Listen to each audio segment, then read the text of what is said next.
Look. Welcome, everyone. Why don't we close our eyes for a few moments and get everybody here in this summertime. It's the best, huh? We'll extend to each other like we always do. Just received a very beautiful gift from Lama Norl in the monastery, Tara. She's quite beautiful and luminous and energy. So we'll extend to the monastery and Lama Norla and Jamdrone.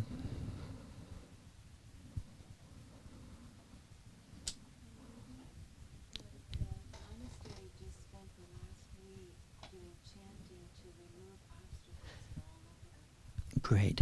Yeah, cool. And then we'll listen to this great chant invoking the heart essence, Aham Ah.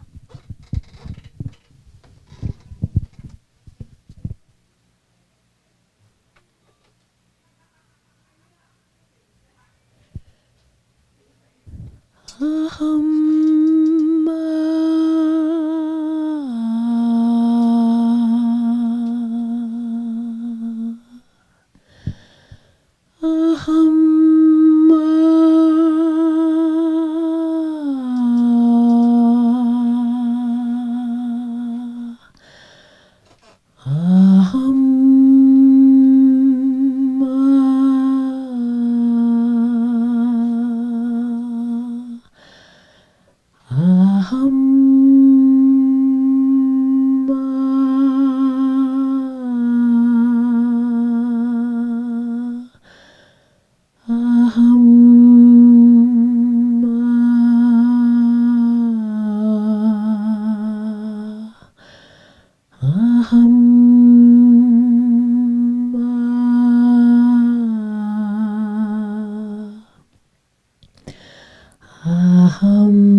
Ah.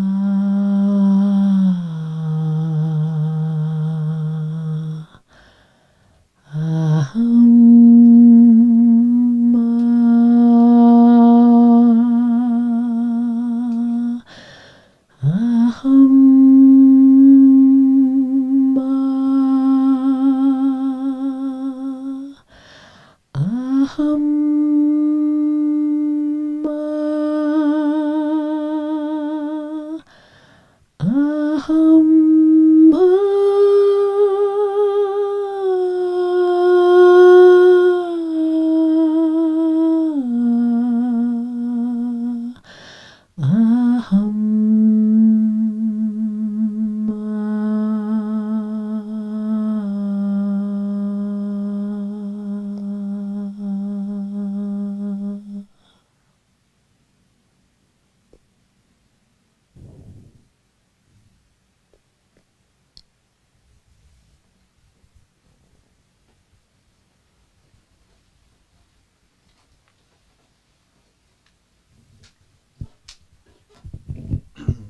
Thank you so much.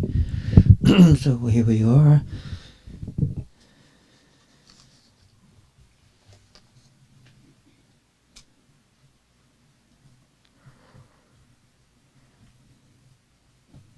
We have a lot of different traditions that we flow through. That flow through here. Makes its own soup. And then within the traditions, there's lineages, huh? And lineages are more the personal dimension. They also have different personal lineages. All of us do.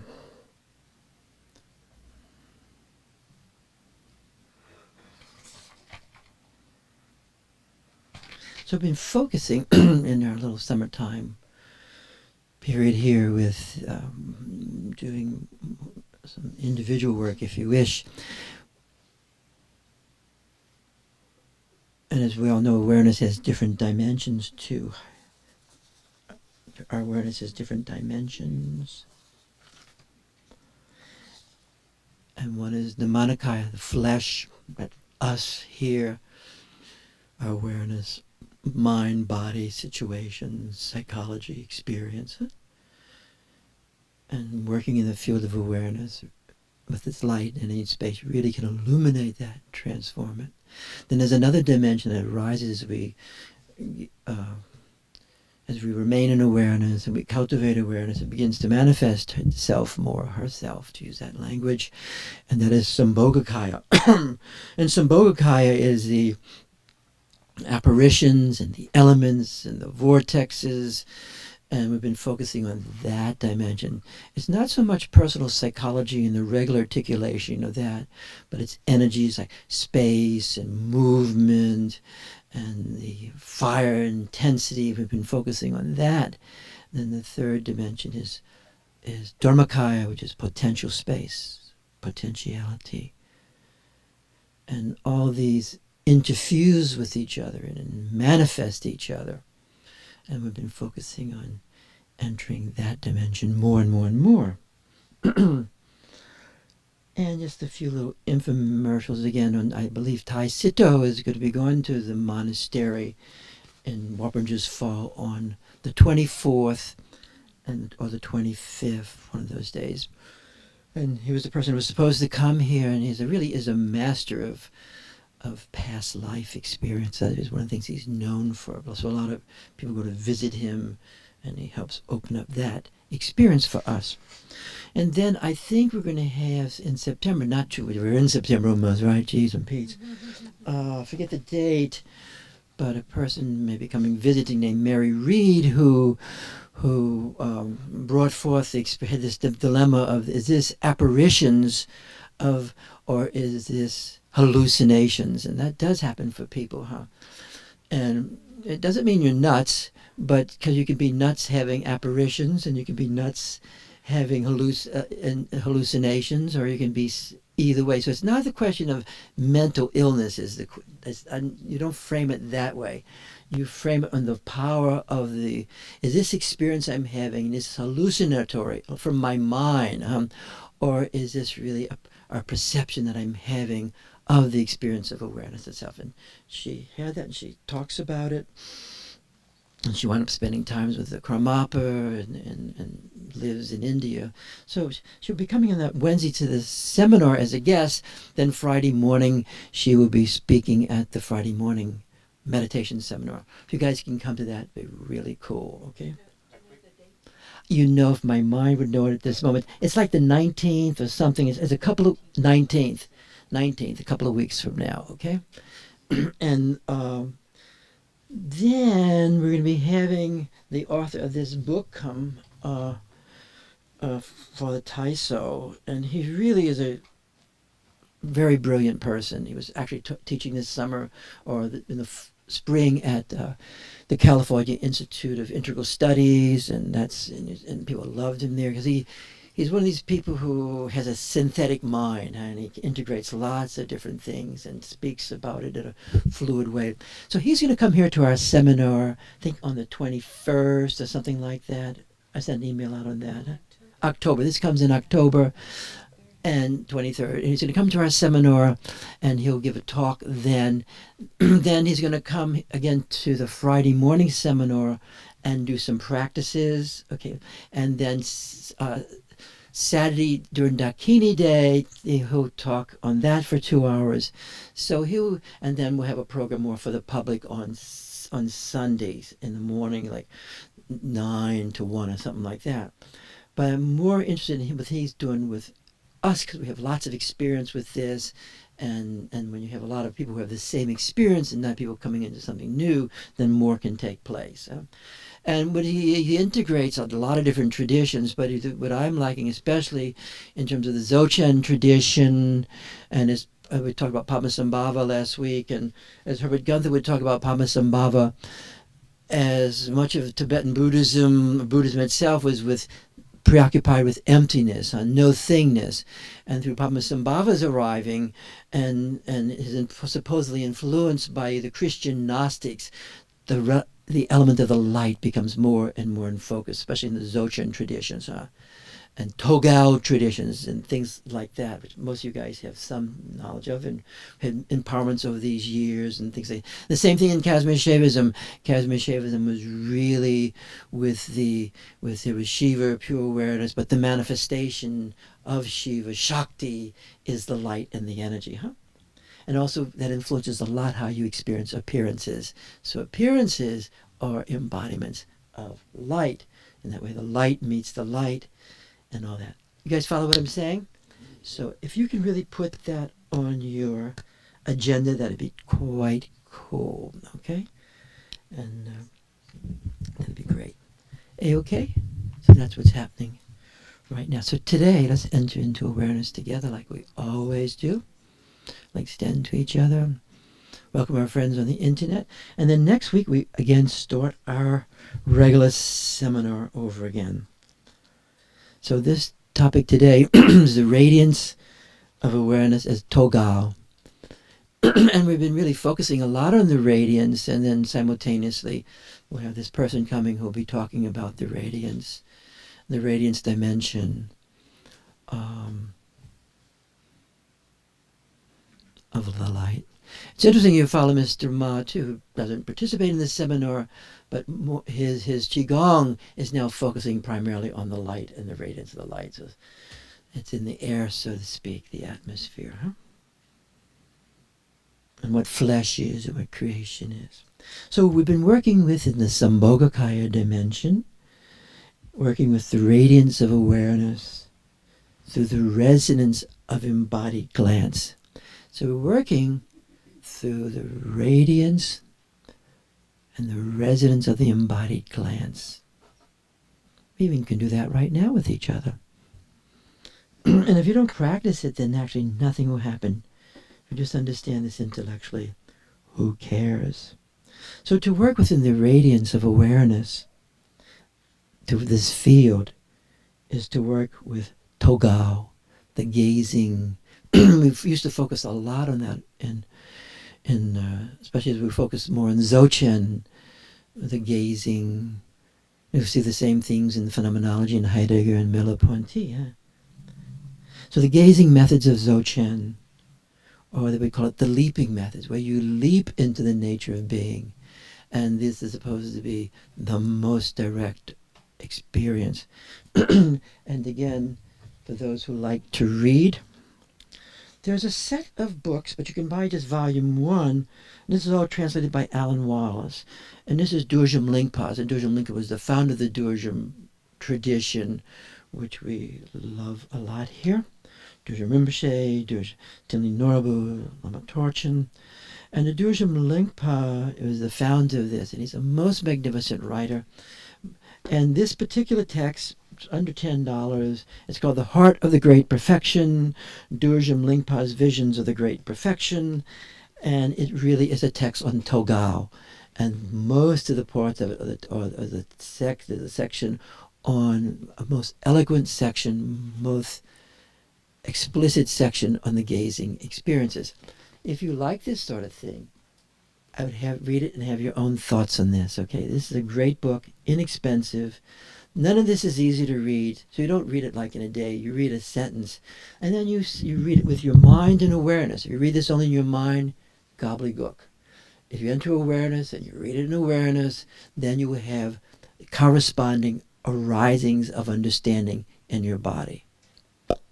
Guaranteed, okay? Mind alone, you read Phenomenology, mind alone, you will suffer. And you read this in mind alone, you will even suffer more. But if you read it within awareness, then into that oneness, that connection, that union out of awareness, then you will have, you will understand it and have a part of it. So there's also, he has a 3 text out also. It's in hardback, and this is Dorjem Lingpa's Visions of the Great Perfection, and it's all of his writings in 3 volumes. Not the whole thing, but this is really a great, great text. And again, when you have these great texts, as you read it, you're actually meeting the mind of that author, right? Because that's what awareness is, timeless. Timelessness in time.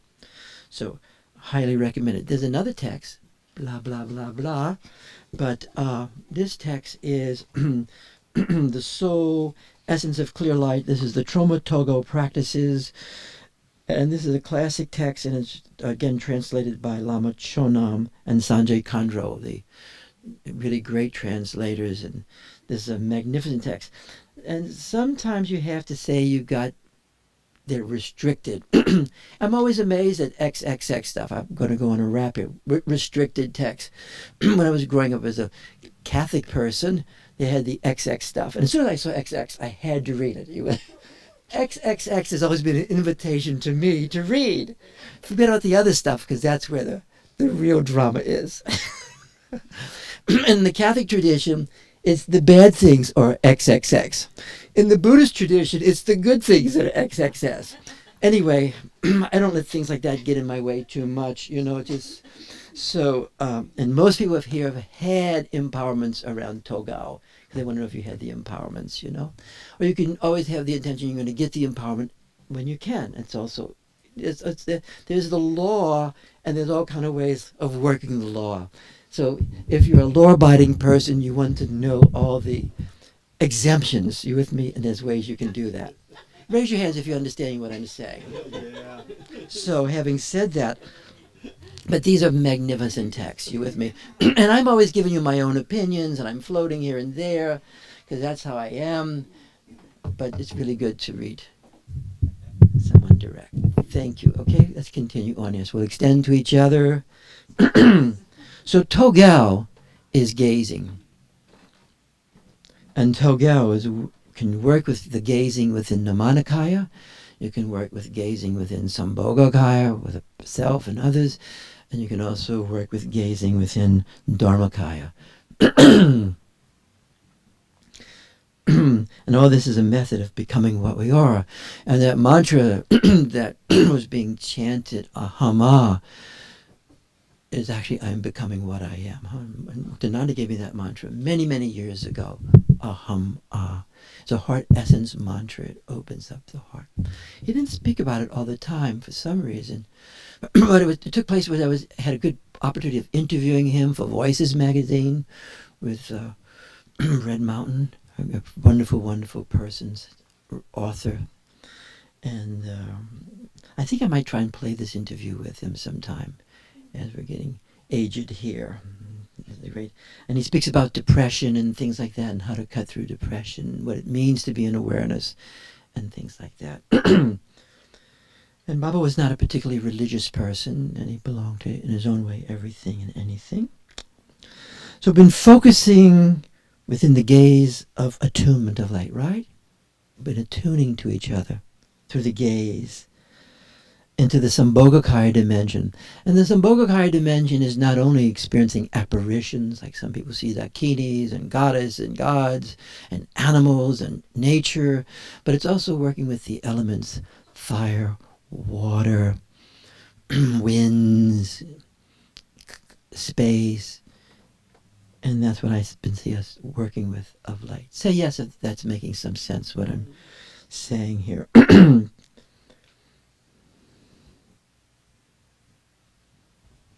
So we've been focusing within the gaze of attunement. So the gaze of attunement is not the gaze of the eyes alone, huh? We can gaze with our eyes, but really as we gaze with our eyes, if you're really in the gaze, you will feel your whole body opening to the gaze, and then you will feel this gazing through your body, this attunement, embodied resonance. And we're not in this realm trying to resonate to a person's affective states, right? You're actually trying to resonate to the awareness field itself within the body. Say yes if that's making sense. And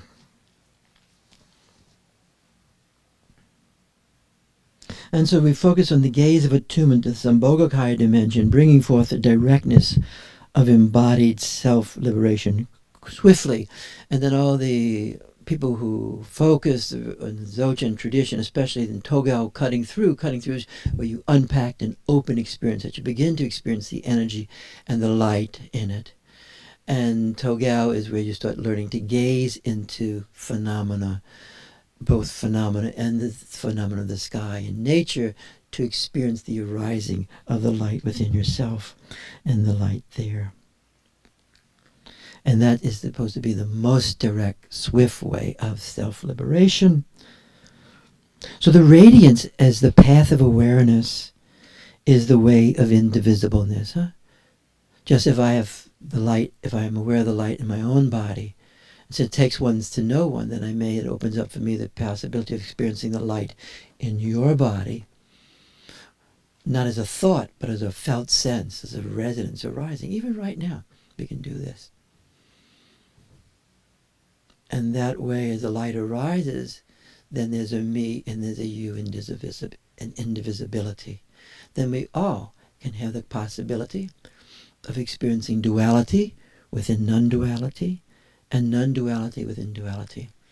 And if you think you earn it by being a good person, which people like to think about that if they're religious, actually that's cut through by most of the Dzogchen teachings. You don't earn this. Now, not that it's not good to be a good person, because being a good person has its own rewards. Just like being a bad guy has its own rewards. You with me? And some people are meant to be bad guys, and some people like to be good guys. Sometimes good guys try and be bad guys, and they really suffer a lot. You know? It's true.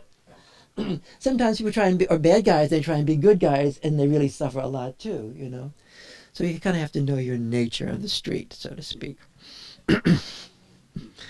So this conjunctio, this union with another, with another, the body of the other, there's working on being within the Sambhogakaya luminosity is a way of working within the radiance, Togal, and we try and do it in a contemporary frame. So a few comments from there. So as people started to work with each other and started to work with this light and through the communion, the body of the other, it immediately became hypersexualized, to say the least. Okay, so you have all these formulations arising of this is not an anti-sex talk, by the way, as Namkhe Norbu would say, that sex is a natural phenomena, and if it's in your circumstances, you integrate that like you integrate everything else in awareness. So in that way, it's a natural phenomenon to be integrated. But what happened is the things arose this way. Sexuality, especially with the radiance issues, began to be the major focus of the tantrics. You with me? And tantra, as we pointed out, primarily is respiration. It's the respiration. Remember that last couple of weeks? Respiration. The inner breath with the light formulating. We'll go through that again. And with that, it opens up a lot of the energy and the awareness. But with the hyper-focus on sexuality, it really, as Longchenpa said, it really started to get complicated. And as Namkhe Norbu would say, if you can have sex and being in awareness at the same time, you really accomplished something. You with me? And so just trying to have sex to get to awareness is not always the best method, so to speak. And then what happened is you start having this institutionalized. And then you start institutionalizing sex and awareness. And this is really going to cause a lot of complicatedness. So there is the Lama, and you're going to have permission. You want to ask the Lama to have some blessings or some blessings on a marriage. And so there's the Lama will have sex with the wife to be or a daughter. And then there's a sacred substance that's then consumed. Now, this can fit in certain cultures very, very nicely. You with me? This is true. Nomadic cultures, this happens. Say yes if you're understanding what I'm saying. This doesn't work so well here, okay? It just doesn't quite fit our cultural phenomena. And there's a lot of domination issues and things like this. So it really gets very complicated and highly distracting. And as you read these great texts, they have, to me at least, a very adolescent fantasy quality, at least my adolescent fantasy qualities. And they're very adolescent and has a stuck position, perhaps 16, maybe 16 years old, because the ideal being is 16 years old, and that's where everybody gets stuck at. Is anybody offended at this? I hope not. Everybody's okay here?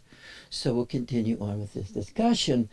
So part of the issue, as Longchenpa and all mentions, you really have to have some degree of sublimation in order to work out this work with the energy. Because if there's no sublimation, as these chakras open up and you don't have a column of light, and everything stops at the navel, this is going to have a sexual event which is not necessarily luminous. Raise your hands if you're following what I'm saying here. Do you follow what I'm saying here? Great, right? So there was, shall we say, a reformation period that had to take place, okay, in regards to how to work with sexuality. How can men and women work with this? How can men and men work with this? How women, and how to have this in a contemporary deal. This is an important issue, actually. Important, okay? And the power, so a lot of Western tantrics, and you hear Western tantrics and non-Western tantrics, and I have to kind of chuckle a bit because it becomes a performance activity with different postures and things like this. And it's really good. It opens people up to all sorts of experience, which always has some advantages and disadvantages simultaneously, but it's not the real power of Tantra, which is the power of the light being manifested. A-okay? We're together? Yes, please. You're framing that around sort of the adolescent mind. Yes. I wonder, to my mind, I wonder how much of what was put forth might have also been influenced by the male mind. Yes, the male mind I'm equating with the adolescent mind at this moment. For those of us who have that component. But this is true. You read most of the tantric stuff and the sexual component, and it's primarily male descriptions, and it gets... And I think everyone should know this. You with me? You should know there should be no secrets, and we'll go more into this at times. But I'm bringing that component in because around this radiance issue, it was highly, highly amplified. And then you start having the thing, without a certain type of consort, you can't achieve realization, you can only do this. And it really became a mathematical thing, and you had to have, it became very obsessional, compulsive in certain type of details. And as Longchenpa said at one point, he said, I really think this is useful for neurotics, okay? And he meant this in a really weird way. Just people were very sexually fixated, and this gave them a way to liberation. Now that is true. That is really, really true. You with me? And trying to do a lot of reformation for people that are really super sexually addicted is sort of good, but sort of works, but doesn't really. And so some kind of way to take those experiences and have them transformative, I think would be really very good, but probably not accepted in a lot of the, what they call the, those places, okay? So, let's move on with this now. But we'll go back to this, but these texts, you can see how this arises naturally, okay? The radiance. And this is not against sex or the union of sex and the light at all. But there's a certain type of institutionalization of this stuff. And as soon as you institutionalize Dzogchen and the light and things like that, you're going to have some rather strange things arising. And rather the guru-disciple relationship, you will start having the master-slave relationship. And it's always, they're so close, sadomasochism with liberation. You guys felt this somewhat in your own experience, right? So let's continue on here. So the conjunctio with another, that's where I went off in this little tangent. The conjunctio with another. Because our major focus here is actually the conjunctio with the other, isn't it? Isn't our major focus is the union with the other or others? And that is through union, it is through two people entering into awareness together and holding this awareness that this light, it is so intense, you with me, and becomes liberating.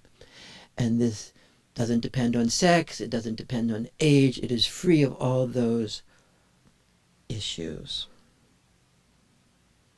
So been working with each other and working with being in the Sambhogakaya luminosities, of where you're working with radiance as Togal in a contemporary frame. So when you go to, and most of us have had really great teachings, Rinzin Dorje and others around the Togal teachings, gazing teachings. But actually, and when we do it, we usually go out to the park and we gaze in the park, because you can't really gaze here without looking straight up. And those are really great if you're in nature and you have that place. But being a city person, I can't do those that much. As a city person, I do Togal. When I go to the Hilton pool, I'm swimming on my back. I'm swimming on my back, and I do it for a long time. And I'm gazing up, and I see all these tiglays and swirls, and I'm gazing, and I really love it. And I'm in the water element, gazing, and the energy's coming, and I run into the back of the pool, hit my head, fall down to the bottom, and drown. But it's a good way to go. I'm not the only one that has experiences there. There you go. Yeah, it's really stunning all of a sudden, you know. But it's true. But as a city person with thousands of people all over the place, you're not going to be doing classical Togal stuff. You're not sitting, you know, maybe Steve can do it at his beautiful house. I kayak every morning and I chant with Krishna Das as I'm kayaking and I'm looking up and as the sun starts to stream through and everything's green, 100 different shades of green and the water's rippling and yes, I have that. Yes, he does. It's so beautiful there and the light. Also when your friend died, just that great deity arose out of the water. So it's really, really exquisitely powerful there, right? And you also need a place. It's not just any place, too. You need a place. And so, but in the city, we use a city dweller methods, okay? And city dwelling is us. That's us. So,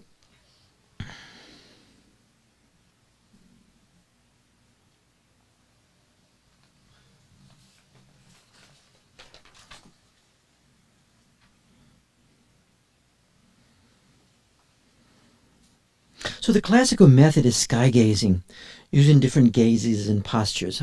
There's one where you gaze up, you gaze sideways, you gaze down, and we'll focus on that. And also I have a number of teachings of Kunzang Dechen Lipa and Rinchen Dorje, and Skip's not here today, but one of the things we like to do since we have Zoom is to start to put these teachings on the Togal teachings in the evening, okay? And maybe if Skip can't do it, if you want to do it, we'll do that, okay? And then the empowerments will also come and all that kind of stuff, okay? Great. And so, remember, in evening and people can come on for that, okay? All this depends what you want to do. Because everything is a function of desire, isn't it? Everything is a function. When you think there's no desire, nothing happens. So the classical method is sky gazing, using different gazes and postures. So there's different postures where you put your feet together, Dharmakaya posture. And this really is a good posture, and for any of this, because it creates a circle of energy. And there's other ones that we won't go into those right now. 2 other postures.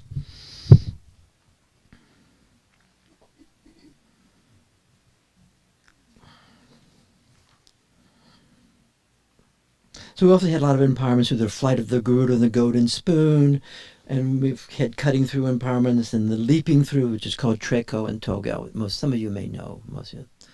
This is a little summary. But rather than gazing with the sun or the moon or candlelight, we gaze within each other through the radiance of awareness and through the extension of awareness and through the light of awareness. But the gazing is not with eyes alone, but embodiment. The embodied gaze, best exemplified by the Tanka of Avalokiteshvara. So if you look at this Tanka of Avalokiteshvara here, and I see all these as aesthetic expressions of humanness, right? Mystic humanism and aesthetic expressions of humanness. So look at there's Avalokiteshvara, and if you look at around that light coming through is all these eyes, all these lights coming out of the body, the eyes. So you want to feel as if, I don't mean using visualizations necessarily, but that your body is energy and light, and you're perceiving through your body. You're feeling through the body, the felt sense within you, and the felt sense of the otherness. Eyes, okay? That's, I say, our metaphor. Embodied gaze, and best exemplified by this Tanka of Avalokiteshvara with 1,000 eyes throughout the body. Let's just do that for a moment. Let's focus with each other for a moment. And we can focus on each other. You can focus on me if you want. person across from you. Let's just do this. Without practice, nothing happens. Nothing happens.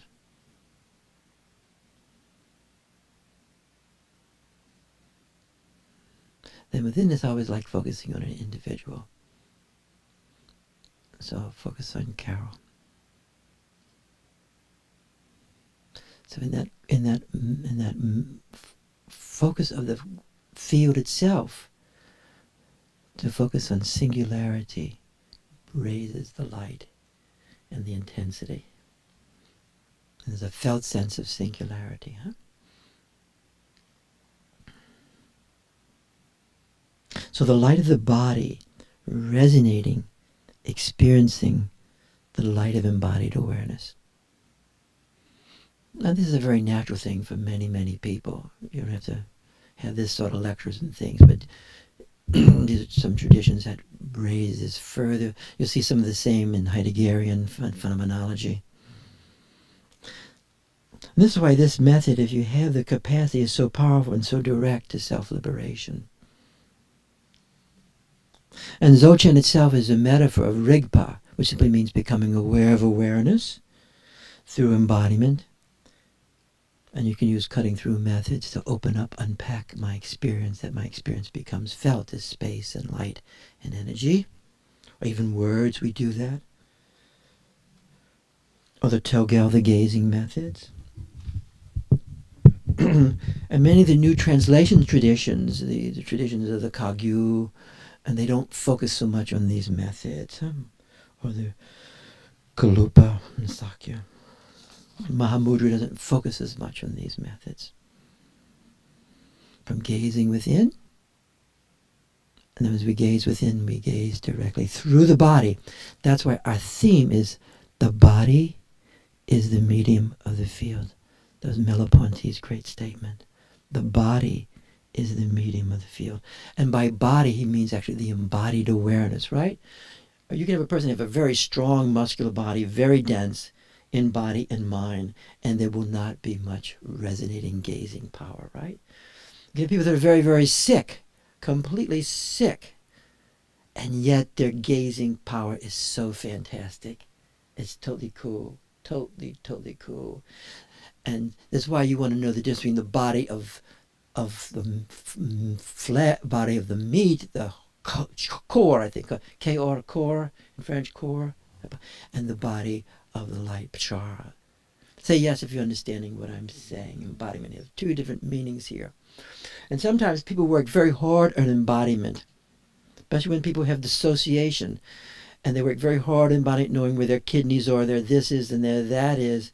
Not against that, but knowing where your body is in that concrete fashion is not the quite same as experiencing where your body is and the elements are through the body of light, or like in Qigong this morning. It's quite a different experience. One can have a more reification experience, which further enhances dissociation, because then your lungs are there, but they're outside you. You're not in. You follow what I'm saying? Mm-hmm. So this whole issue of embodiment can really be a fucked up deal. Okay? Very opinionated, eh? This morning. So the openness of the space of awareness is the path. The openness of the space. And to do that, I have to know that my mind is not my awareness. So if I can just can feel where my mind is, thinking, feeling, sensation, memory, I love my mind, right? Like, what's his name? Our next president?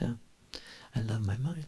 And yet, to know that the difference between my awareness is a major distinction. Now I'm in awareness. Open, spacious, unfolding, and there's luminosity with it. Because in this frame, awareness is not simply emptiness. Awareness is this openness and light simultaneously intertwined. Light and radiance as oneness. Okay? So embodiment is a massive light And its center is the radiance of the central channel. I know we all know this. We're just going at it one more time, framing this. And like a luminous pillar of white crystal. So as we connect through the field itself. But then we start working as it arises in us, this column of the light, and then we can actually start having more connection to the column.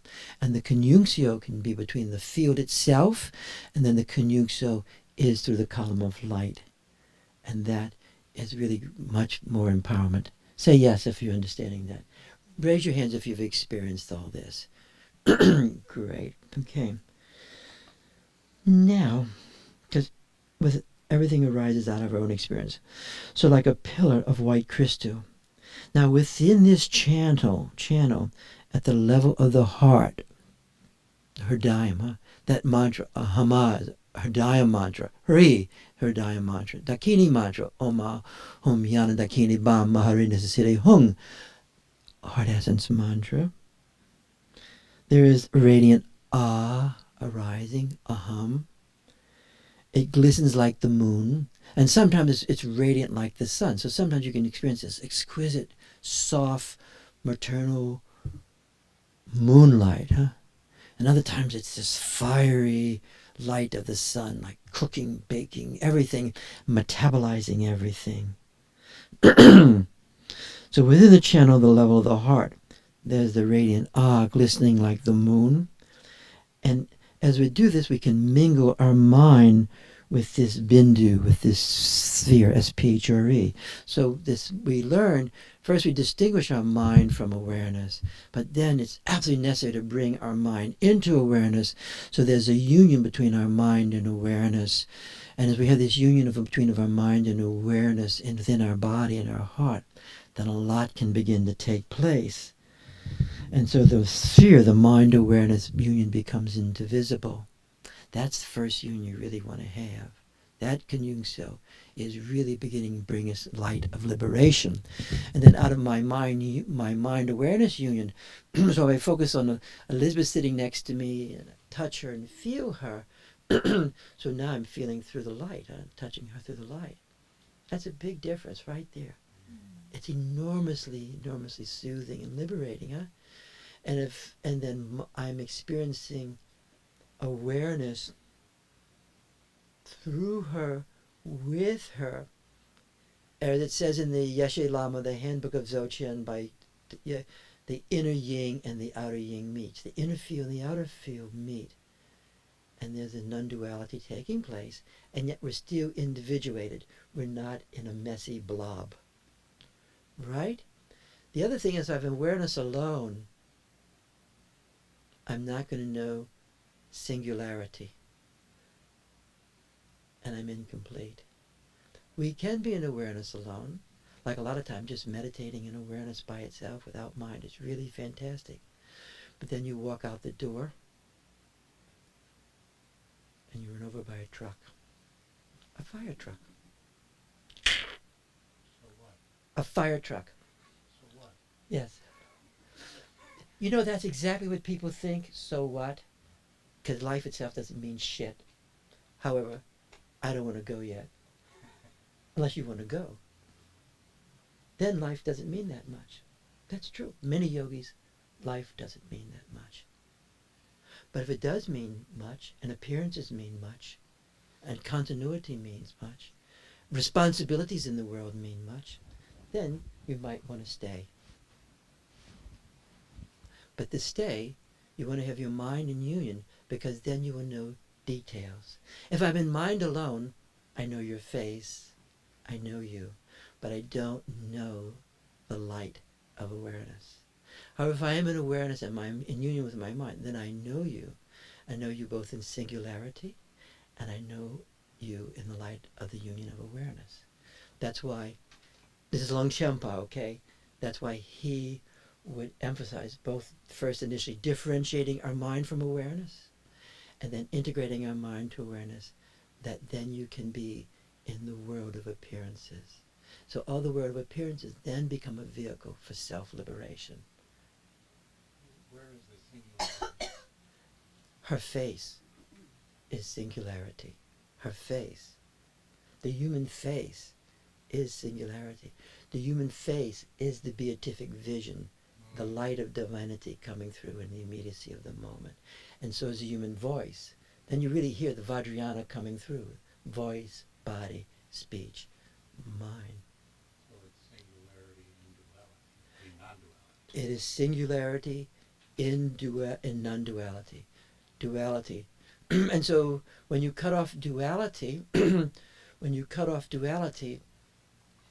you will have spirituality, but you cut off the divinity of appearances, the divinity of this world, the divinity of the person next to you. Are you with me? And then appearances become something else. But if you hold both, even in your whole yourself, if you hold both, you will meet people who are very much not in their mind at all, and they're only in awareness, and they most great masters who I've met, they're masters of awareness, and they're masters of the details of this world, and they have both. They see both, know both. You follow what I'm saying here? So let's just stay with this for another moment. What are you with right now, Elizabeth? As we do this. Well, as we do this, I feel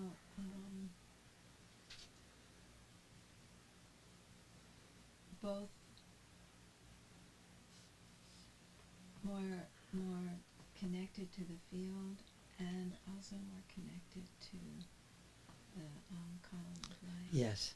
So the horizontal dimension and the ascendant dimension are intimately related and are intimately supportive, huh? So within the fire of awareness, there is the navel center blazing with the upward spanda of energy awareness unfolding.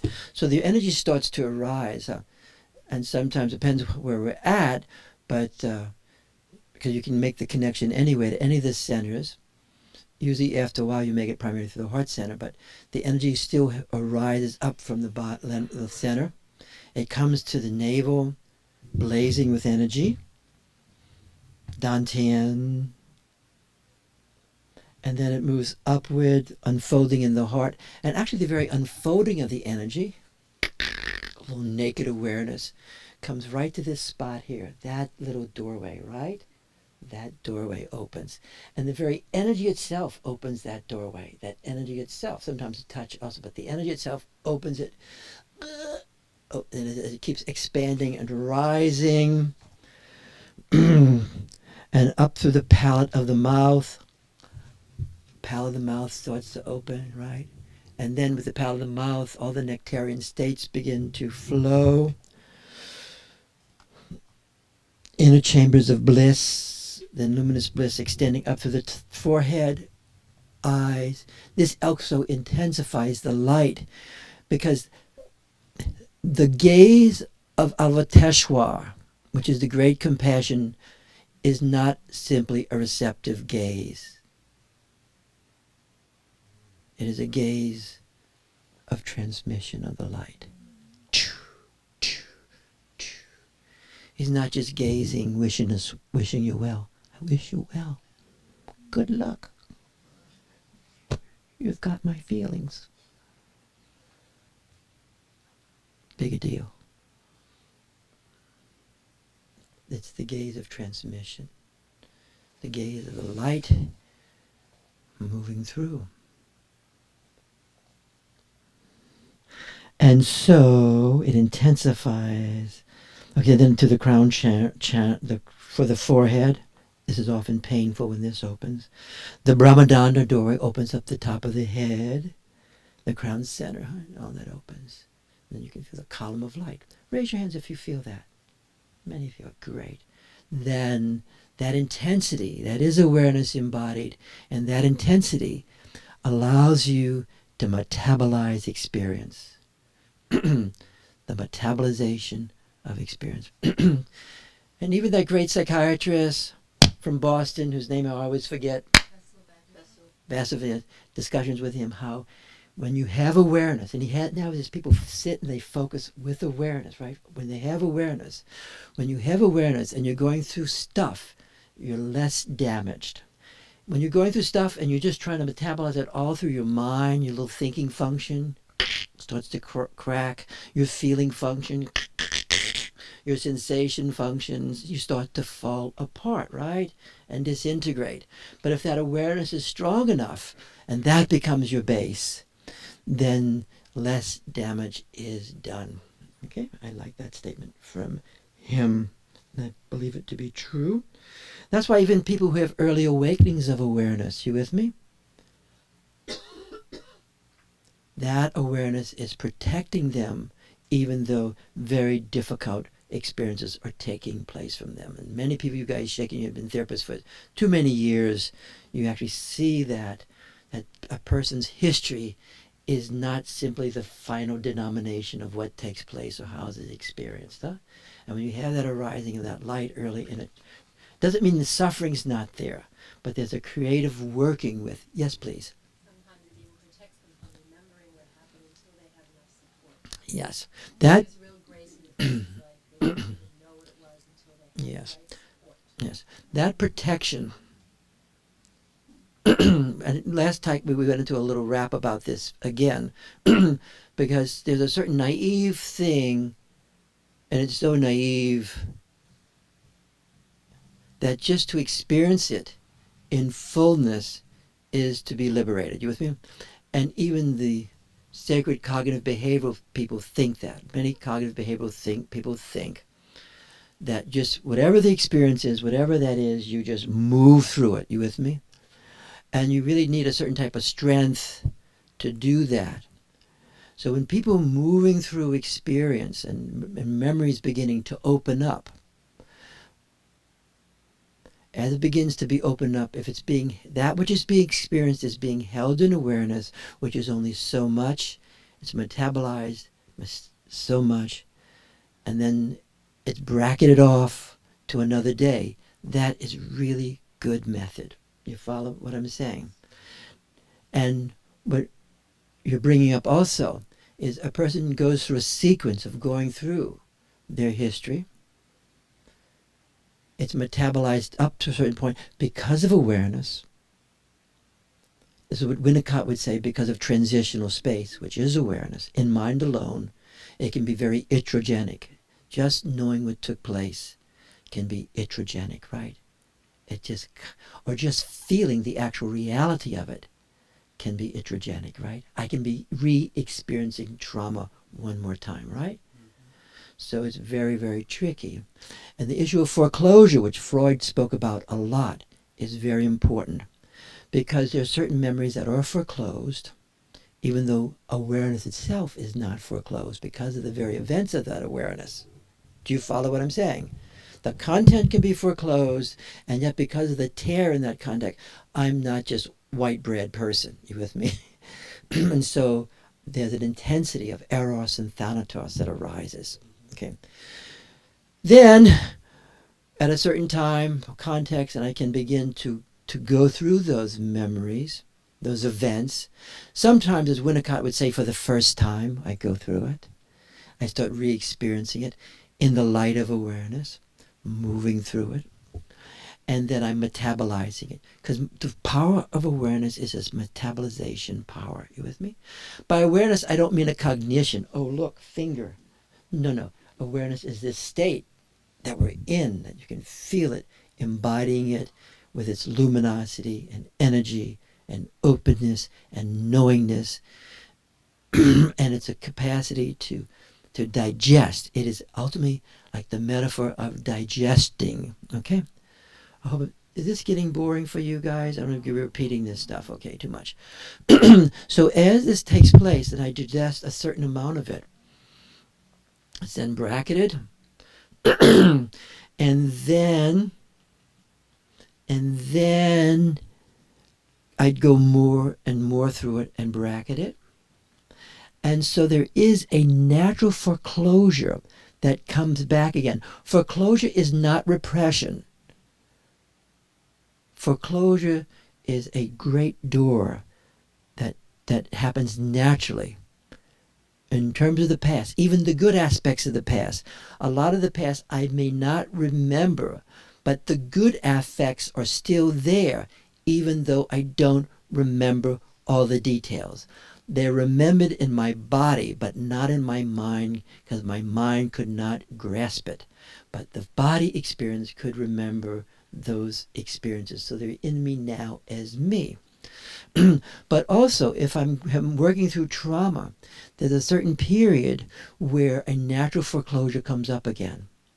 And then I start thinking, oh my God, I'm starting to forget about this dreadful, fucked up past I've had. You with me? It was done to me. So I'm not going to let this happen. I'm really going to remember it no matter what. That remembering as feeling everything is not always the best. Remembering is not simply feeling. There are certain feelings that are remembered that's not quite really memory. It is a direct experience that has not been metabolized yet. When it becomes a memory, I know it in my mind, but I'm not feeling the whole thing. Even if it's a great experience. Sometimes we've probably had that. There was a certain experience that you had. It was really fantastic. Oh my God, let me get back there. And you can't quite get back to it, right? Have you ever had that experience? Surely. So there's a foreclosure that takes place.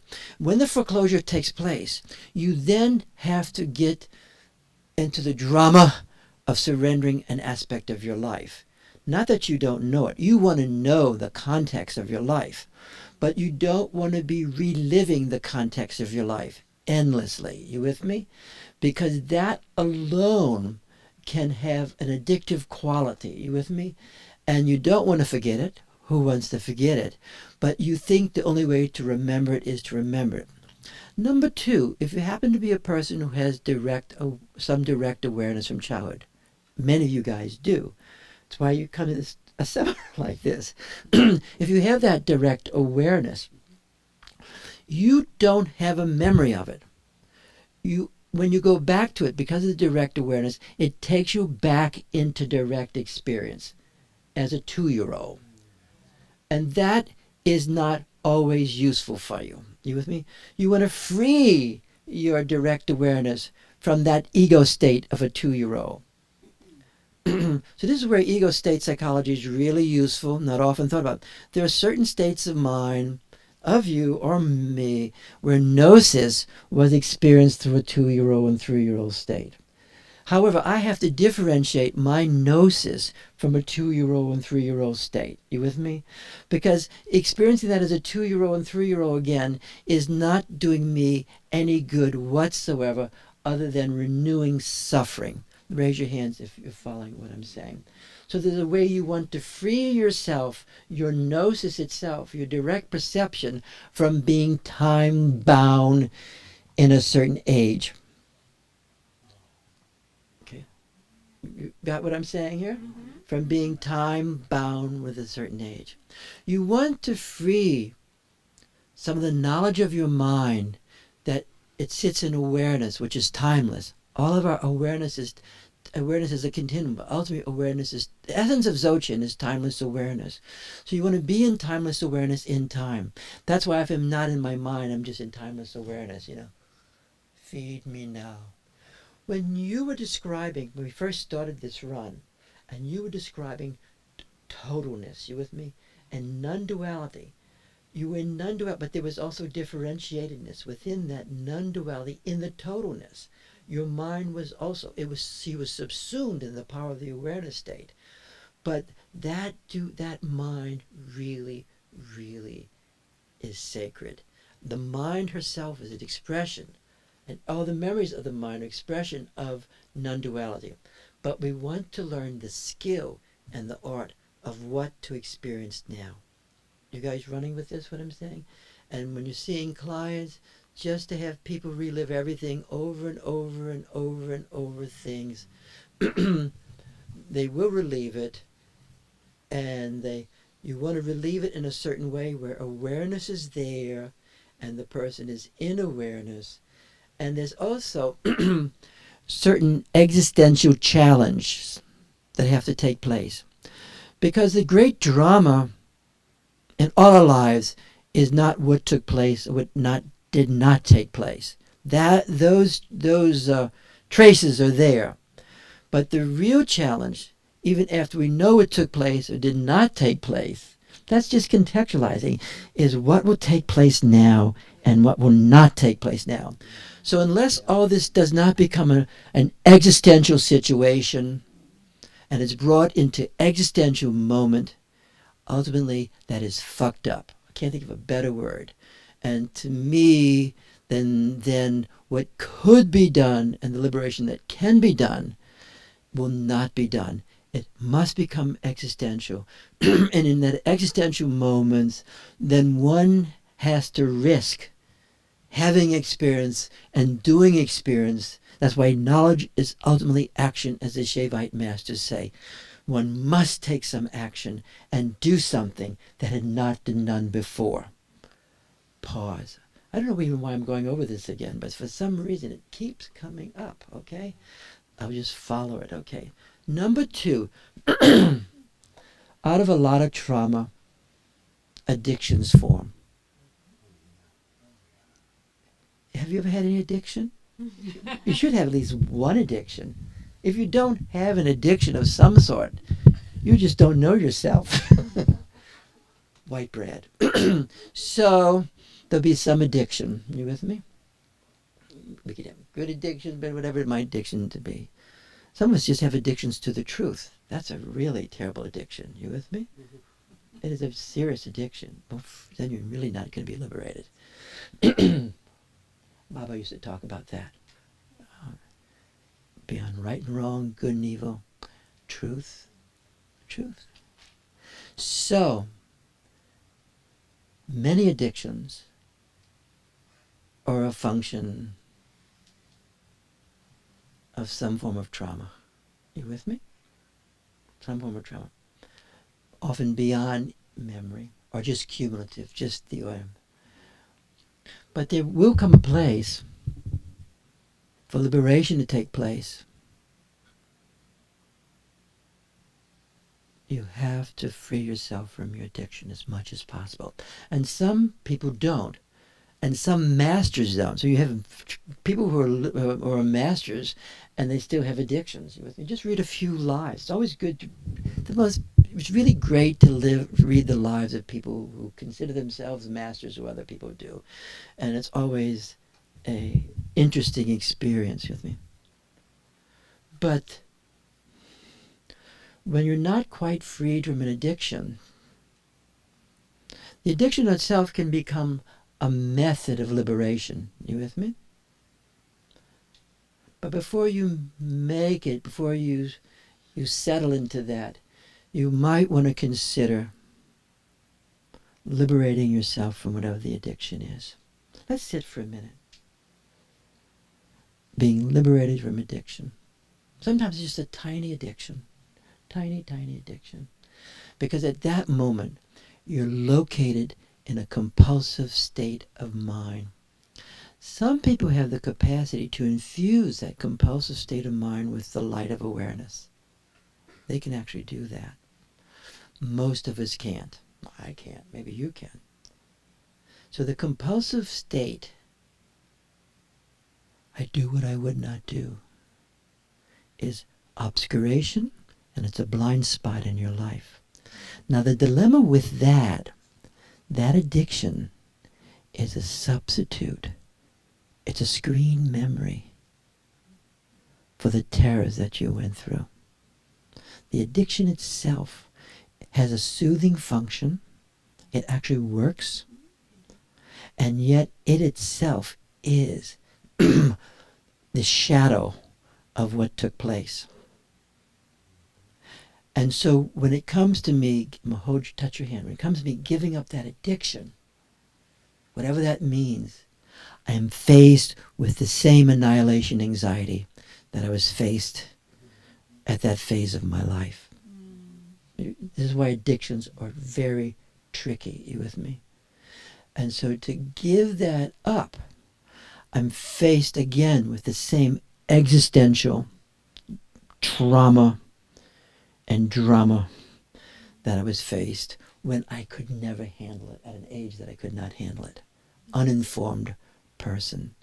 So understanding addictions that way, not every addiction, but understanding central addictions, relentless addictions. And as soon as we start to face that addiction, as it says in the 12 steps, powerlessness, true powerlessness arises. You with me? And that powerlessness is truly awesome. So I'm going to stop right now in that little talk, put the trauma talk aside, and back to our talk on Togal.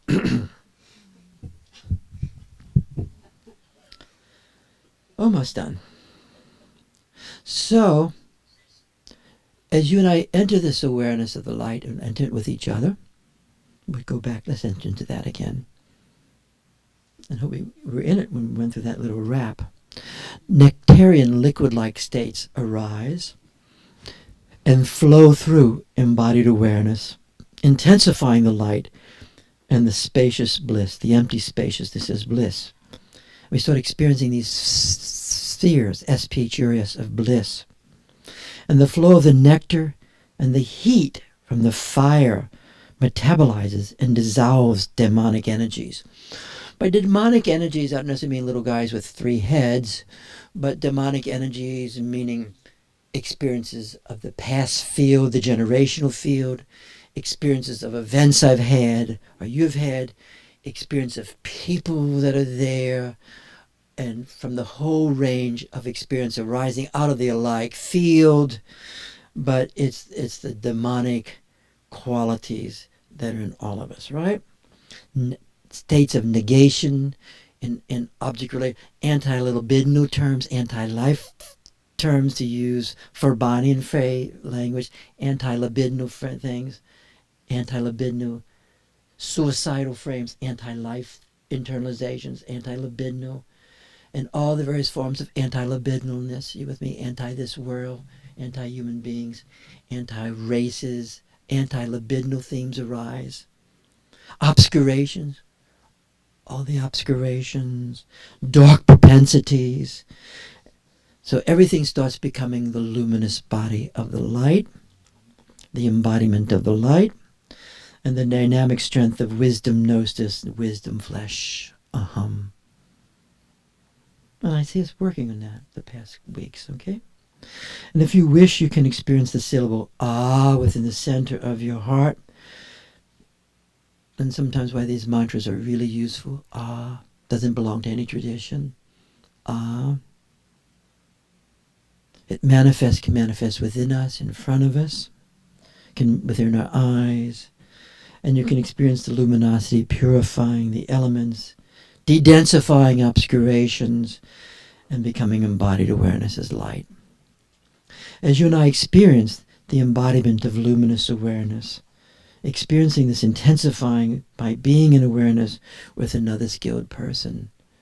And that state of union intensifies everything. 2 awarenesses, in my book, are better than 1. And through the echo, and sometimes people think, in many traditions, that the person who they're related with is their teacher. You with me? And that's very valuable and useful to think that. You with me? And when the teacher dies, they're up the creek. Or you can have an archetypical relationship. But actually, the teacher, the guru, is in everything and everyone. That is really the more primordial teachings of the nature of the guru. And having people who embody the light is really great and useful. But so does our dogs and each other and people. That's why you want to have a generalized understanding of this. You with me? To me, that feels liberating and useful. So the skilled person can be a teacher, but it's really hard to find super duper people who completely embody the light. So we work with what is, which is us. With me? And that's really a lot right there. You with me? That's about as much as most of us can handle anyway, okay? Serious.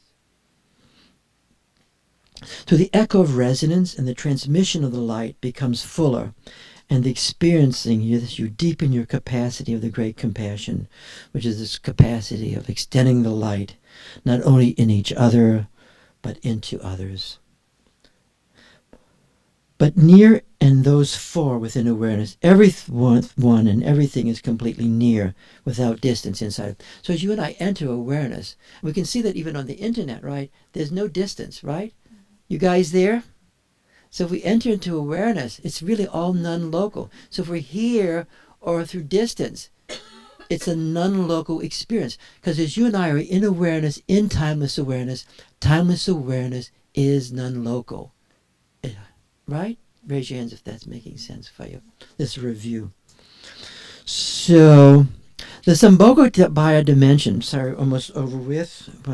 Sambhogakaya dimension with the unveiling of the energy and the winds and the viscous drops. Okay, that transmission of the viscous drops, the heart drops, and the undulating pulsation, right, is most direct in this undertaking, and Sambhogakaya is the place of unification of Nirmanakaya and Sambhogakaya, the intermediate realm of existence.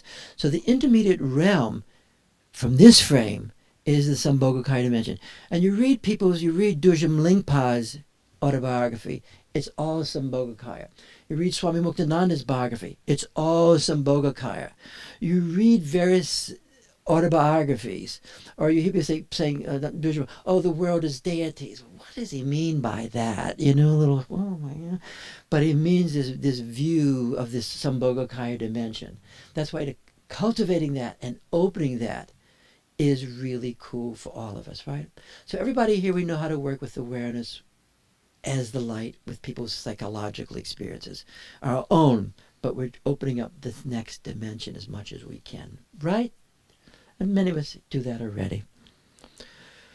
So the intermediate realm, so between here, high, and pure potentiality, is the elements manifesting you, manifesting me, manifesting the drama.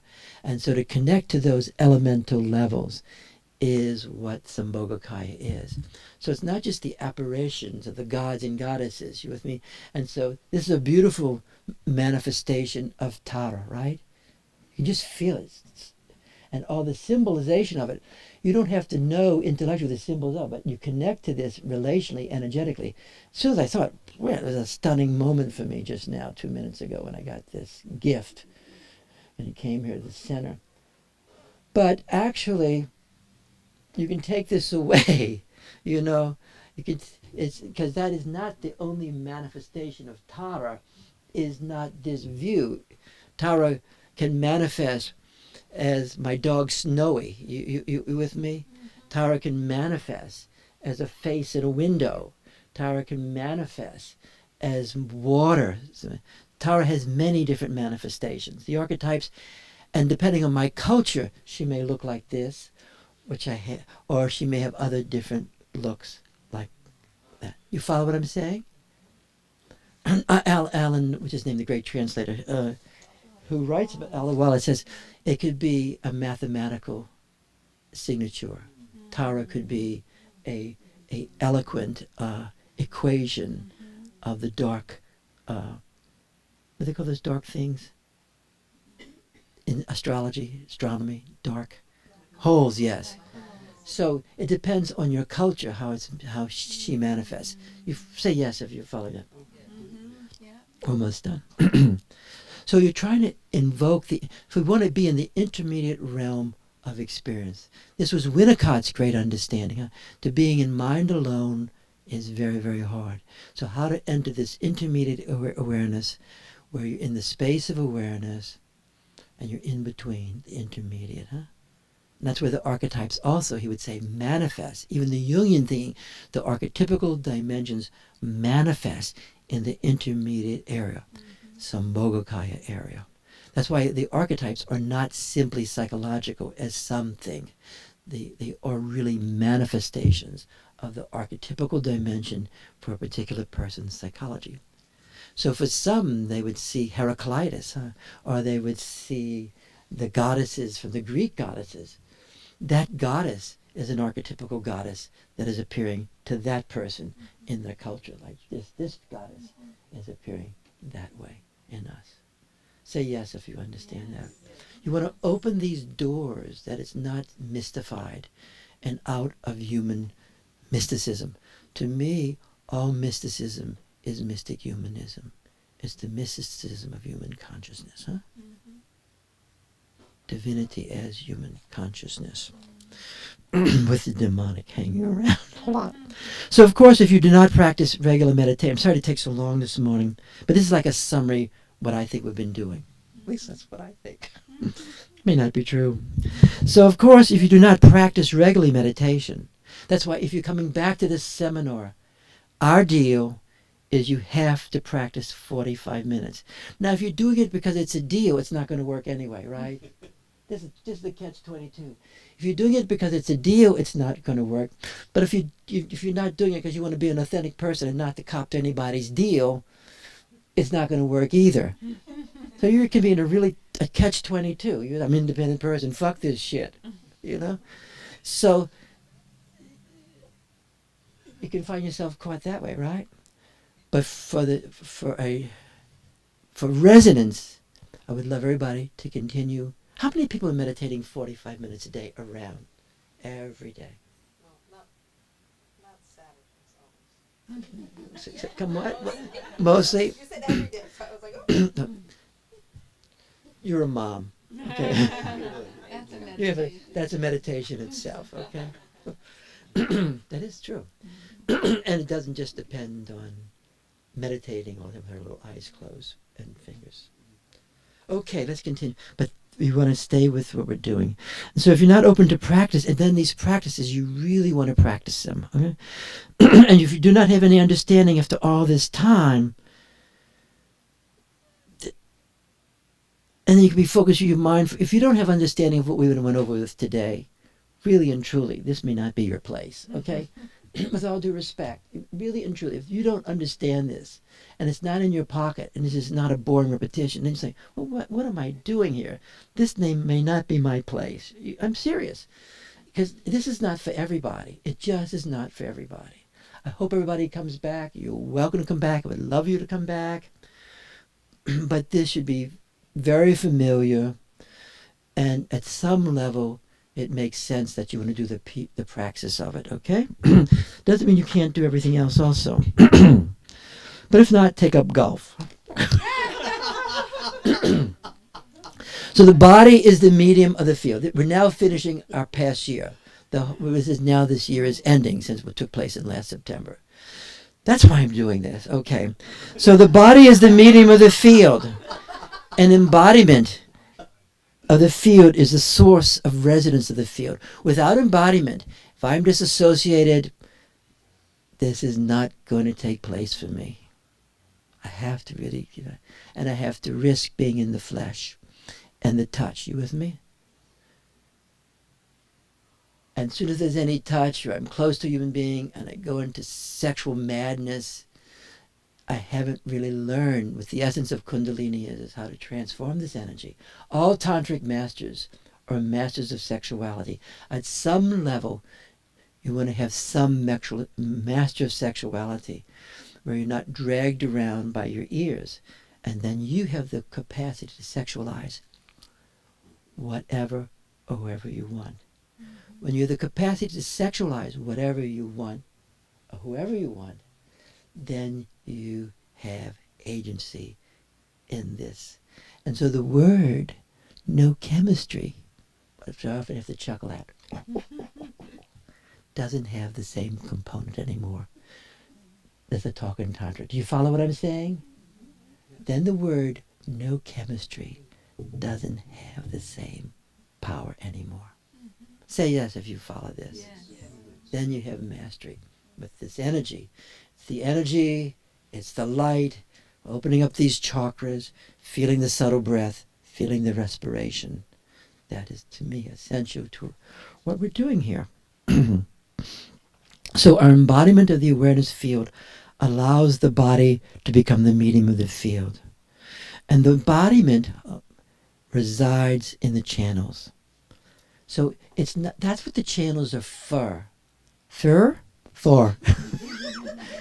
The channels, all these channels, under Tantra, is Qigong, is to hold the embodiment is held through these channels, right?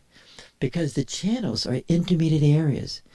Or the channels meet, well, close.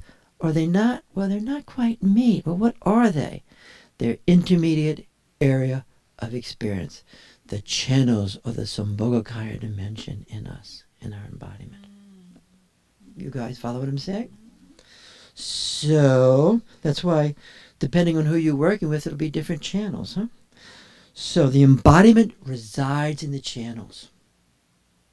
It resides in the channels.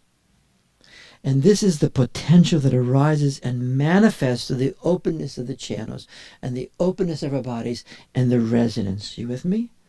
And if you're afraid of resonance, because you're going to have a sexual arising, nothing will ever happen for you. You have to move through all that experience. Right? Right. So there's a potential that arises and manifests through the openness of the channels. The body's nature abides within the channels. So the intrinsic nature of the channels is the self-radiance of innate wisdom. So the intrinsic nature of all these channels, wrist channels, eye channels, ear channels, is the self-radiance of innate awareness. It's the self-radiance. Can you feel that right now? Let's see if we can activate it.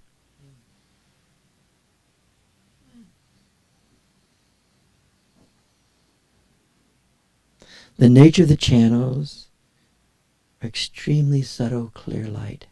So the nature of these channels are the light itself.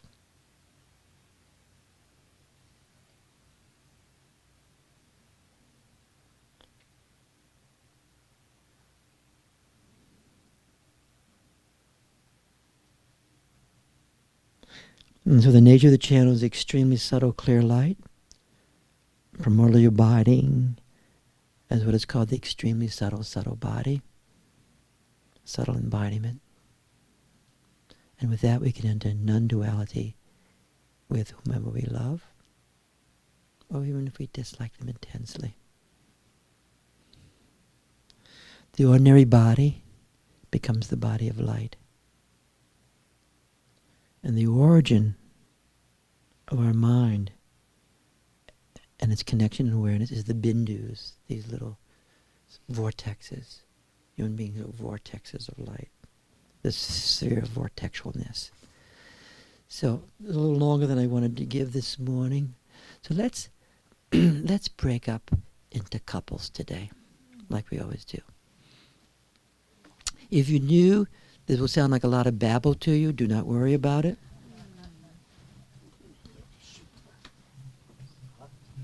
And we're going to focus with each other. Two people. And if you only practice this when you come here, you should really pay a lot more money.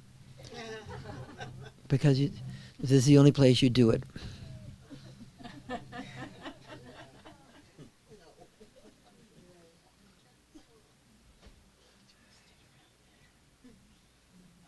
So we're going to extend now into awareness. Let's just feel the whole group for a moment. I'm going to feel our friends on the internet.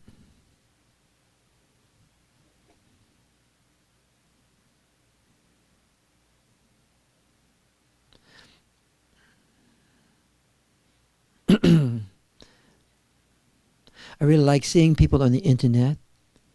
I think it's really important that you can participate here and not in just simply a voyeuristic frame. There are one or two people who've asked me, because of their health reasons, and just what's happening for them, not to be there, and that's fine with me. But if you want to not be seen, I'd like you to talk to me about it, okay? I really don't like just seeing blank fields. You with me? Because this is a relational endeavor. It truly is. Truly is. Two awarenesses are better than one.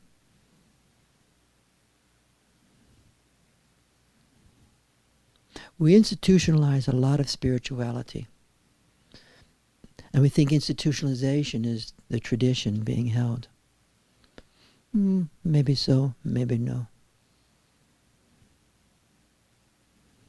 Lineage is a gift from one person to another. And a person feel really fortunate of knowing many great yogis and different traditions. But there's something personal about it that's liberating.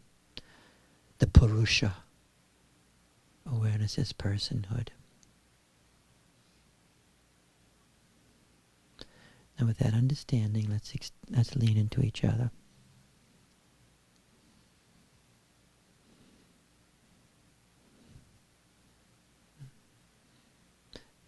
And as soon as you sit with a person and you're entering into this direct level of intimacy, you have to overcome prejudices. You have to overcome prejudices you have for men, prejudices you have for women. You have to overcome those prejudices. Prejudice is always an obscuration. Prejudice is always an obscuration.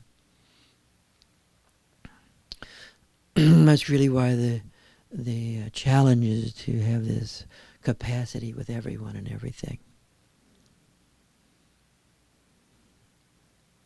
So the minute you sit with a person, you know your prejudices. And part of the great prejudice is who you like and who you dislike. At least it is for me. Highly prejudiced person. That obscuration hobbles awareness. It doesn't mean you accept everybody and go along with everybody what people give you, and you think that's grace. You fall into masochistic postures.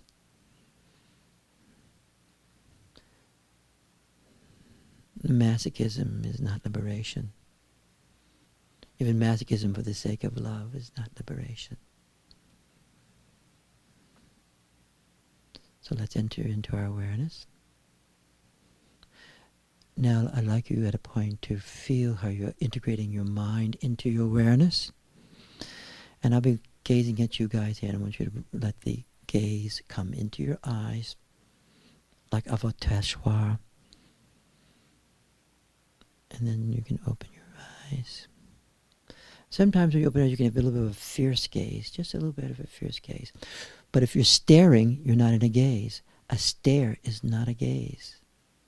A stare is a myopic view, and it's not supported by the field in the body.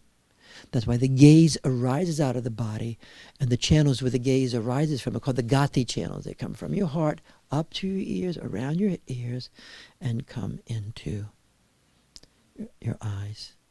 And you might open your mouth and let yourself gaze. You guys on the internet can gaze at me, and I can gaze at you.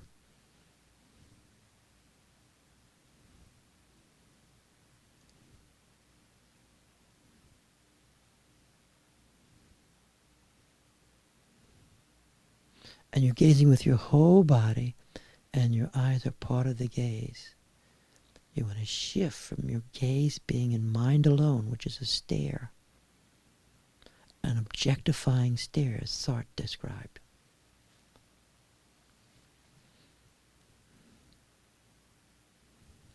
Please open your eyes on the internet.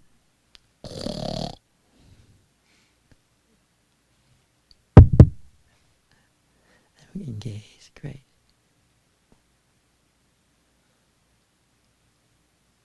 And let's extend the light through our gaze. The most powerful way of extending the light is through the heart-eye connection.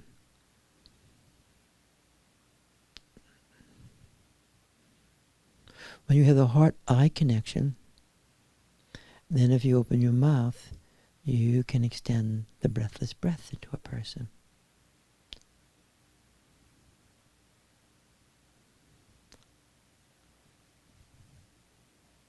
Heart-eye.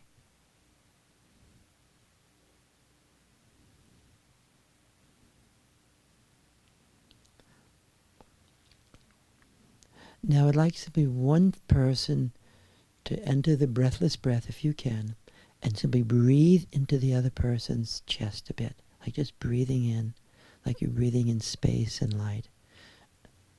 And you can touch them, but you can open your mouth. It's very personal. like you're breathing in a hum. And if you didn't hear some of the past lectures on this, don't worry about it.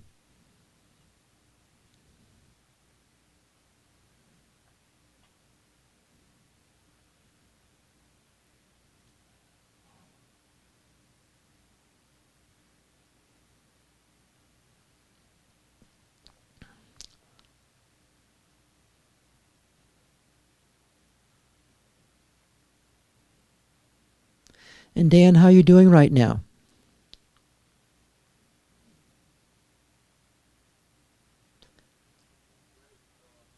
Are you muted? Does anybody know how to unmute this? Yeah, Dan's is often soft. Thank you. It's his mic.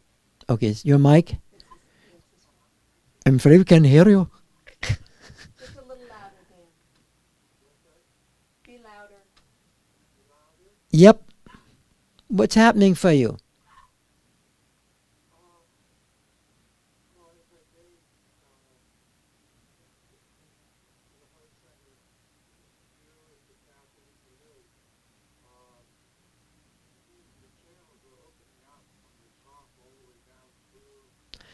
Great. So the channels are open. As I gaze, the channels begin to open.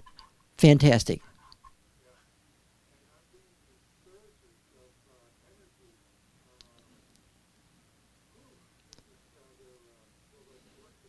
Yeah. So I'm feeling these surges of energy that are electrified. Okay. That is all natural. Totally natural, hon. Isn't that cool? It's like being alive. Eros arising.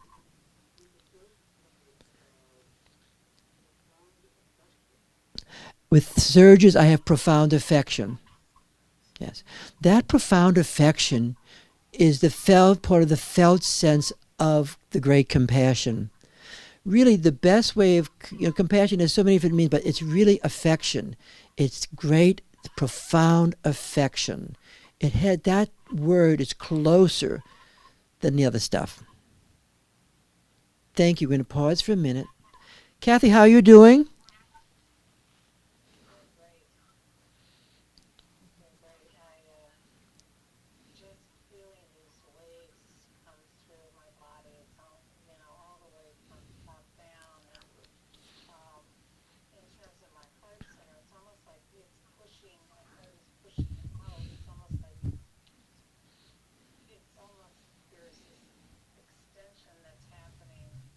Naturally.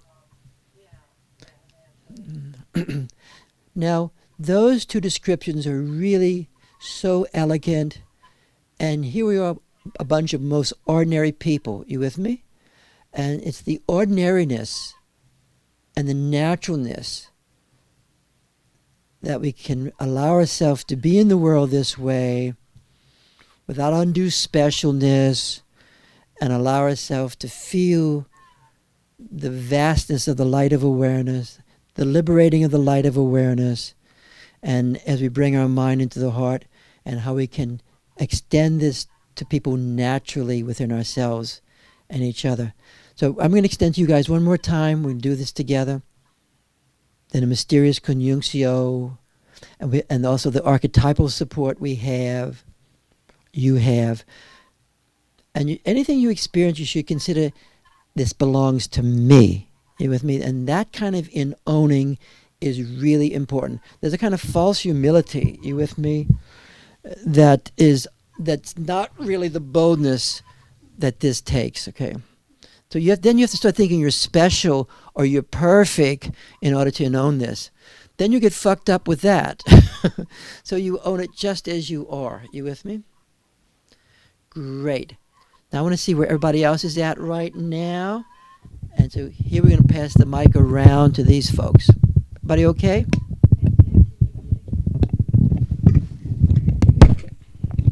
Okay, here we are.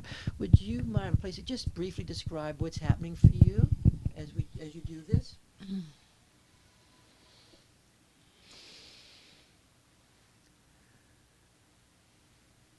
Well, the more I gaze and experience the breathless breath, I just feel like all of the channels I had not experienced before even are opening, and there's just an incredible bliss and joy, and also connectedness. There's the individual connectedness and the non-dual experience at the same time. Just notice what that's like and how the breathless breath is intimately related to these openings. Okay? Mm-hmm. Mm-hmm. Thank you so much. And your companion. And we probably, yes, your companion.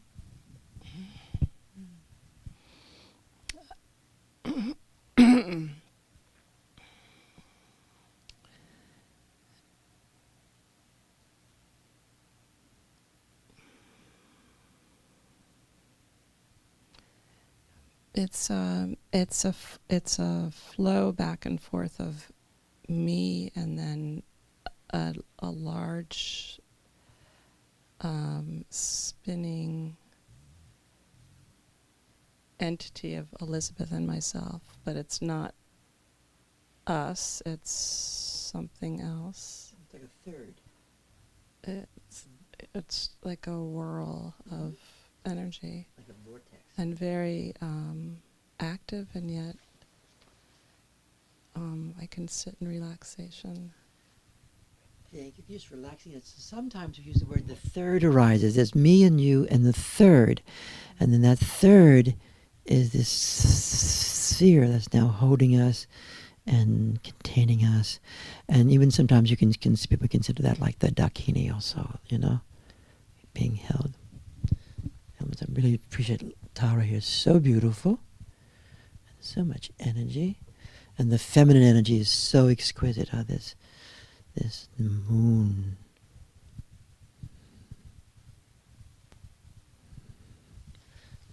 Do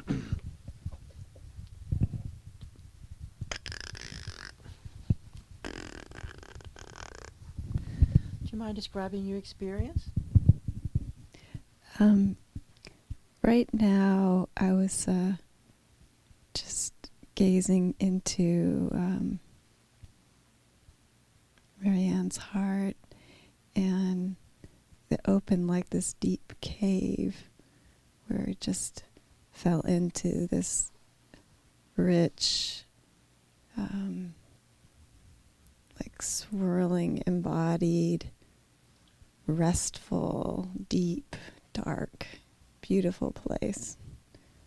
You know, I'm glad you mentioned the word darkness, because one of the great practices is the darkness. So one of the ways, even if you're a city dweller, you can turn off all the lights and you can gaze into the darkness. And the same experience is like gazing into the sky will arise for you, you know? It will just happen. And so that's one of the ways. And sometimes in your meditation, so you're meditating 45 minutes or so, whatever that means for you, you might do a part with your eyes closed, really gaining stability, and then you gaze in the darkness with your eyes. Welcome, Miriam. What's happening for you? I'm feeling that kind of the vortex is opening and the energy in between us, you know, that connection is really strong, and that sense of it going back and forth. What's it like to feel that going back and forth, that mutual giving and receiving? It's lovely. It's a sense of union. Yes. It is a sense of union. And thank you. So that sense of the conjunctio, the mysterious conjunctio, the alchemical sense. Now we're just going to hang here. So we're going to be ending, so I'm going to pass the mic around, and I'd like people to just, what your experience has been like briefly the past 5 weeks, okay? We're going to end this semester, or whatever you want to share. We're ending this year as of today, okay? We'll pass it to Steve. Just briefly. Love having you here. The most significant thing occurred this morning when I first came in, and you had O Sole Mio on, Yes. And my first experience was an emotional one of, oh, this is great. And I then felt my emotions go into another level altogether. I guess it was like an embodied level, but it was moving all through my body. It was moving and then moving outside. And I realized I was having an experience, and I was somewhat moving the experience, motivating the experience from the emotional to the Zembokakaya, and that was significant to me. Perfecto. Yeah. Yes. You know, you're always so articulate. You really are. You have this gift that you're always speaking from the awareness. Whether you're being funny or serious, you have the natural gift of that. And also how the understanding that you have, how powerful emotions are in all this, in opening the doors, is really well said. And I know you have a lot of things going on because you've been going to the islands for a long time.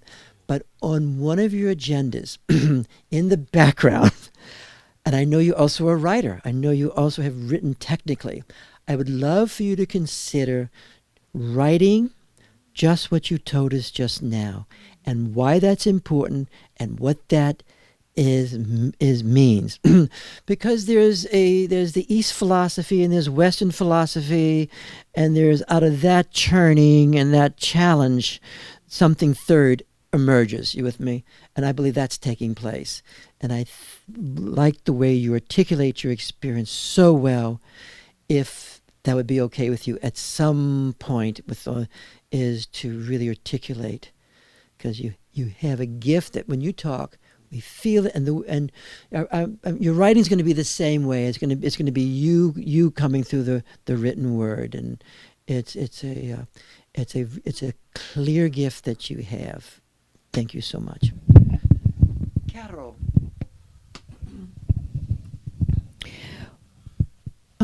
I think for me, one of the most profound experiences was the recognition that you gave me that what I was experiencing was oneness, because I didn't really understand it in that sense. And then once that came,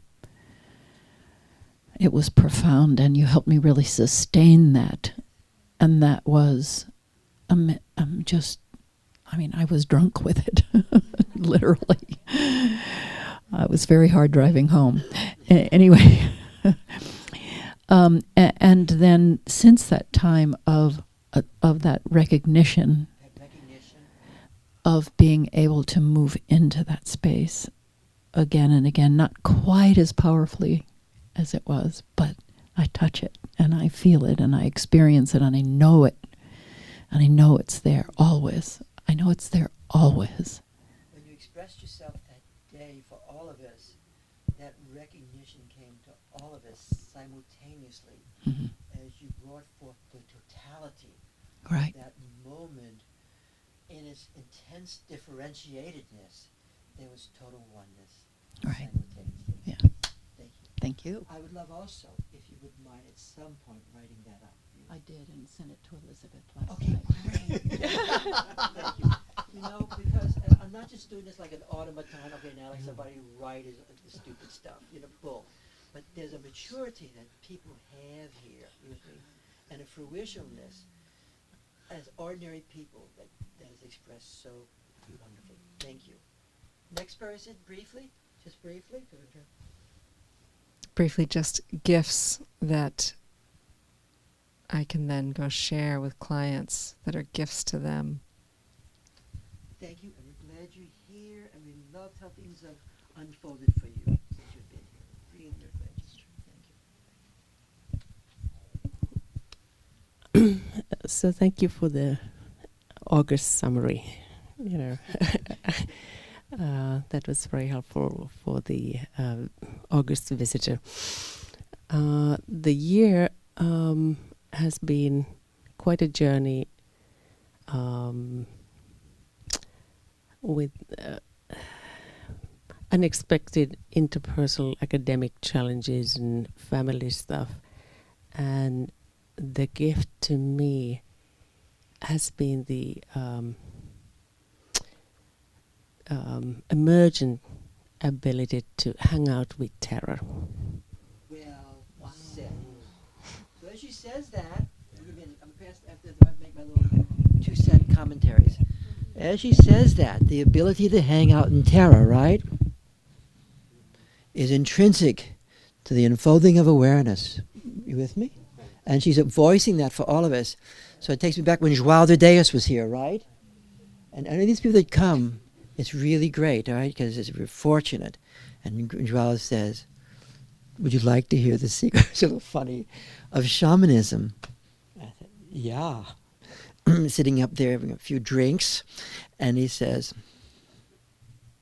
it's holding the light in one hand and terror in the other. And that's the whole thing. To actually bring yourself into that capacity.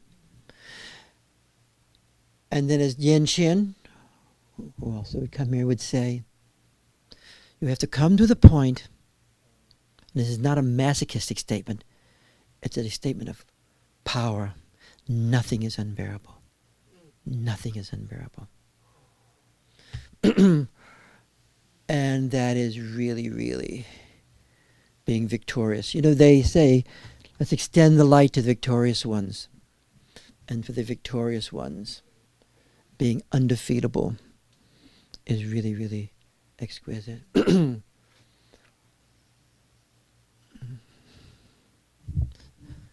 think we're going to end at this point today. We'll pick this up again next week. I'd like to thank everybody coming. I'm really happy who's here. You with me? And I'm glad you guys are welcome to come back. I always say we're not for everybody. We're not. Don't want to be. But for those who it fits, great. Undama Bharavaha, going for it is it. Hasta la vista. Thank you so much, guys. Thanks for your sharing so much.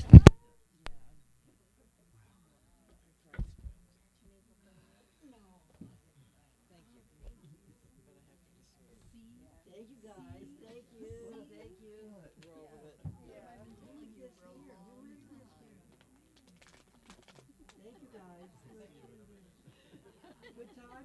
Fun time? We have to turn you off now. Here we go. Anxiety, neurosis. It's not ending. Shit.